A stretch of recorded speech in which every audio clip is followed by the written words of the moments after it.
pagi pemirsa, bertemu lagi dengan saya Rati. Baiklah, sebagian besar sekolah di Indonesia, terutama di sekolah dasar dan sekolah menengah pertama, banyak yang melarang siswanya untuk membawa telepon seluler ke sekolahnya. Tapi tidak sedikit juga sekolah yang membolehkan siswanya untuk membawa telepon seluler ke sekolah. Tentu saja ada berbagai alasan yang mendasari hal itu terjadi. Baiklah, kali ini kita akan membahas bersama dua narasumber kita. Selamat pagi Bu Nafa. Selamat pagi. Bagaimana kabar? Alhamdulillah luar biasa. Alhamdulillah baik ya. Selamat pagi Ibu Nia. Selamat pagi. Bagaimana kabar Anda hari ini? Sehat sekali. Terima kasih sudah mengundang saya ke sini lagi. Ya, sama-sama. Mengenai topik yang sudah saya kemukakan di awal tadi, bagaimana menurut Ibu Nova? Terkait siswa membawa HP ke sekolah, kami memiliki beberapa alasan terkait itu karena masyarakat itu juga berkembang sesuai dengan zamannya, zaman teknologi yang saya berpikir bahwa membawa HP ke sekolah itu adalah hal yang positif. Pertama, dengan membawa HP ke sekolah itu membuat orang tua dan anak itu bisa berkomunikasi dengan lancar karena biasanya anak membutuhkan apa atau minta dijemput jam berapa itu sehingga lebih mudah sekali untuk berkomunikasi. Nah, selain itu ketika orang tua harus menghubungi ke kantor itu cukup lama karena di kantor pun juga kadang-kadang juga sibuk dan lain sebagainya sehingga akan lebih mudah jika langsung menghubungi siswanya. Baiklah, jadi itu dari segi kegunaan telepon seluler itu sendiri ya Bu ya, untuk anak itu gunakan terutama saat hubungan anak itu dengan orang tua. Iya. Bagaimana menurut Ibunya? Baik, kalau menurut saya masyarakat memiliki pandangan yang berbeda, Bu Nova. Kalau menurut saya memang ada pandangan dalam masyarakat yang menolak kehadiran HP untuk dibawa ke sekolah. Karena memang ada beberapa alasan. Yang pertama, berbagai aplikasi yang terdapat dalam telepon seluler atau ponsel itu mengganggu konsentrasi anak-anak dalam belajar. Dengan adanya telepon itu, siswa akan tergoda untuk memainkan berbagai macam aplikasi saat pembelajaran. Selain itu juga, siswa akan mudah sekali mengakses internet untuk membuka situs-situs yang tidak menunjang pembelajaran di sekolah. Misalnya game online, situs-situs yang bahkan juga merusak moral siswa seperti pornografi dan lain-lain. Nah, kebanyakan siswa akan menggunakan HP saat jam istirahat atau ketika saat guru tidak ada di kelas. Selain itu juga, dengan adanya aplikasi internet, siswa akan berpotensi untuk melakukan kecurangan saat ujian, seperti itu. Nah, siswa akan bisa berkomunikasi melalui HP mereka dengan teman atau siswa lain untuk saling bekerja sama memberikan jawaban dan juga bisa memberikan contekan dan membacanya pada saat ulangan. Oleh sebab itu, sekolah pun juga wajar apabila memberikan aturan tersebut. Apalagi sekarang sudah musim sekali kejahatan terjadi di kalangan anak-anak. Oleh sebab itu, jika ada siswa yang membawa ponsel dengan harga yang tinggi, itu akan memicu tindak kejahatan terjadi pada mereka. Gitu ya Bu ya. Jadi lebih ke dampak negatif telepon seluler itu pada saat pembelajaran ya. Jadi, Tapi saya memiliki pendapat yang berbeda. Pada era pembelajaran abad 21 ini tentunya teknologi itu akan bisa mendampingi, menjadi fasilitas tersendiri untuk membuat pembelajaran itu menjadi lebih menarik. Media pembelajaran itu tentunya akan dikemas oleh guru lebih berdekatan dengan teknologi.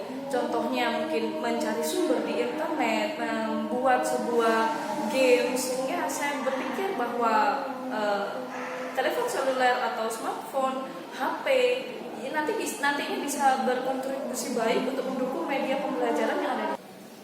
Baiklah, lalu bagaimana menurut pendapat Bu Nia?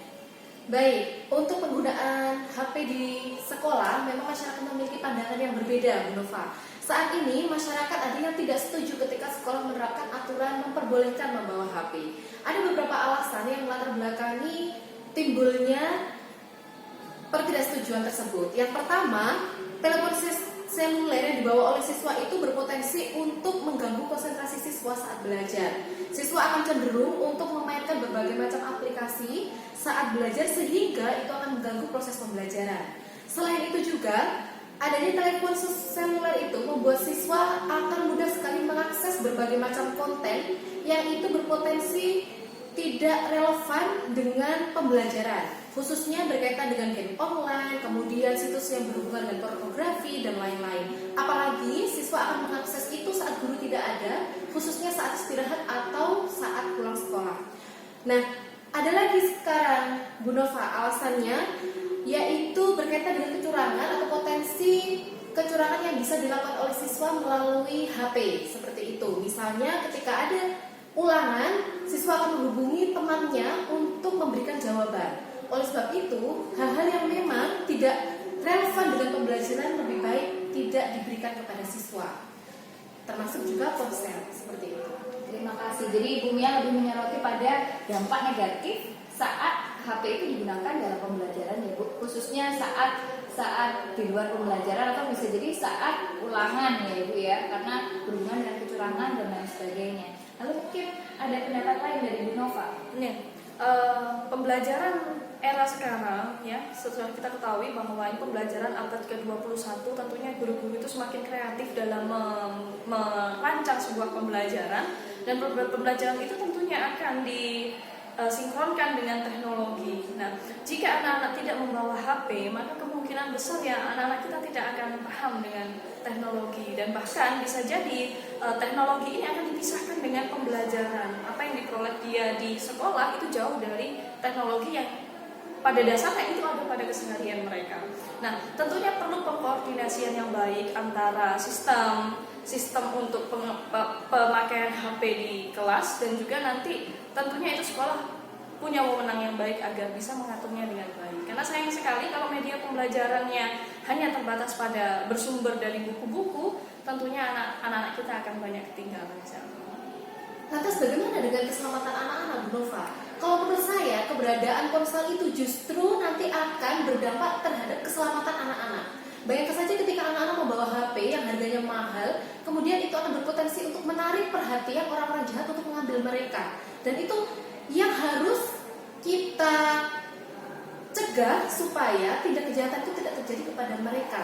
Iya, terkait tindak kejahatan itu tentunya kita juga sepakat bahwa HP yang baik itu kan bukan HP yang mahal. Kita harus bisa memahami itu. HP yang baik untuk siswa SMP itu yang seperti apa, yang cukup pun misalnya untuk mencari sumber belajar melalui internet dan lain sebagainya. Jadi bukan kategori HP itu mahal sehingga HP itu mendukung pembelajaran, bukan, tetapi HP itu pas. Itu yang pertama. Dan ada kejadian lagi yang sangat menghebohkan belakangan akhir ini adalah terjadinya penipuan, di mana ada oknum yang mengambil manfaat bahwa anak ketika di sekolah ini tidak membawa HP, oknum ini memanfaatkan, menghubungi orang tuanya untuk menipu, menyampaikan bahwa anaknya mungkin sakit, kecelakaan, dan harus segera mengirim jumlah dana sebesar tertentu, sebesar nominal tertentu, dan itu kan sangat merugikan orang tua. Andai kata siswa itu bisa dihubungi, pasti tidak akan terjadi hal seperti itu.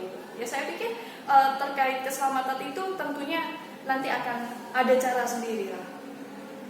Baik, terima kasih. Sangat seru ya diskusi kita pagi ini, dari dampak positif maupun negatif menggunakan HP. Ternyata kalau bisa kita simpulkan ya Bu, kita ambil intinya, berarti penggunaan HP di sekolah atau pelanggaran membawa HP di sekolah semuanya tentu harus melibatkan berbagai pihak, sehingga HP ini benar-benar bisa digunakan dengan baik dan maksimal ya, baik itu saat pembelajaran maupun saat di rumah, tentunya nanti saat siswa mungkin ada orang tuanya ataupun tidak ada orang tuanya, seperti itu. Jadi kalau dapat disimpulkan yaitu tadi pemirsa, semuanya bisa jadi tetap dilakukan ataupun bisa jadi itu dilarang.